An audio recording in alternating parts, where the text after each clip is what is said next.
صباح الفل. الأجواء النهاردة مطرة ومطرة جامدة جدا.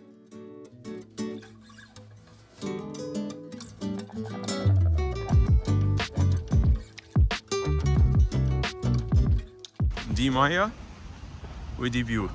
التصميم الهندسي للبيوت هنا حاجة تحفة. شمسية حاجة أساسية عشان مطرة جامدة جدا. شكل البيوت جامد، شكل الشوارع، الناس اللي بتركب عجل. الله على جمال المدينة. مدينة الصراحة عبقرية.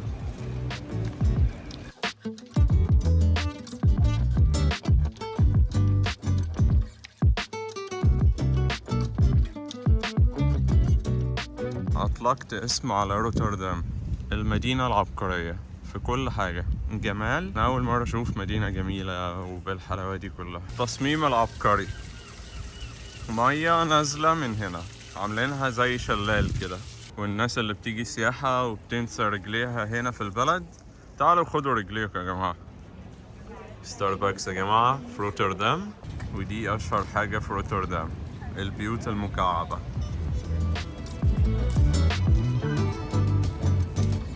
في محطة قطر هنا، والسما زي ما انتم شايفين معبية مية. في جراج عند محطة القطر للعجل فقط.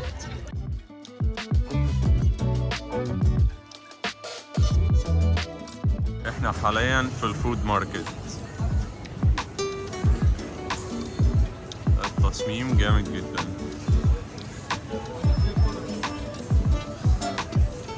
دي من اشهر الحاجات هنا في هولندا، والبطاطس طبعا. السجق هنا في هولندا مشهور جدا، ومحل كامل حلويات. وهنا بقى سي فود.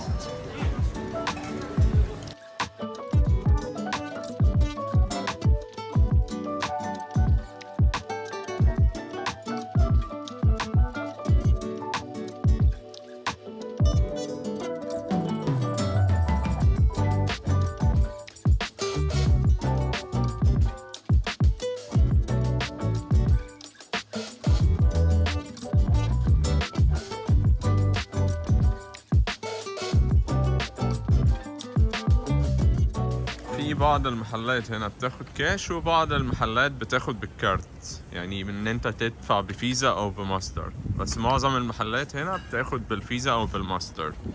البلد حاليا الساعة 7 كل حاجة بتقفل، والمطاعم بقى والبارات وكده بتفضل شغالة لحد بالليل. هنا في جراشات للعجل زي ما انتم شايفين كده. المدينة هنا تحفة الصراحة، وعجبتني جدا روتردام. يلا بينا. أهم حاجة الشمسية. طول اليوم النهاردة مش عارف أخرج بالكاميرا وأصور.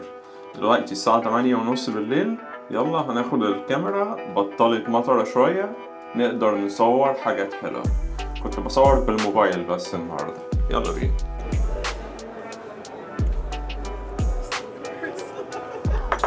روتردام جود بليس، والله جود بليس، 100 جامدة جدا المدينة هنا. هنا بقى تقدر تشوف جمال روتردام كله، المراكب والمية وحاجة ايه. دي مينا دي على فكرة. هنا متحف، بس طبعا احنا بالليل دلوقتي فكل حاجة قافلة.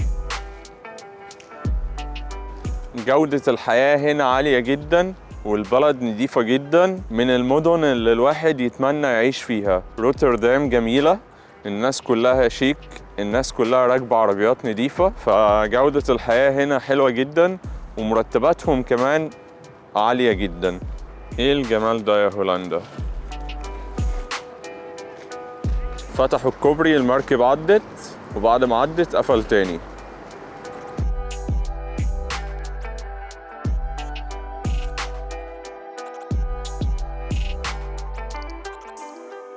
دي بقى محطة انتظار، بس محطة انتظار المراكب. تقطع تيكت وتيجي تستنى المركب بتاعتك من هنا. مطر، والكراسي والترابيزات كلها مبلولة، بس الأجواء يعني مفيش بعد كده. الأجواء والله العظيم عالمية.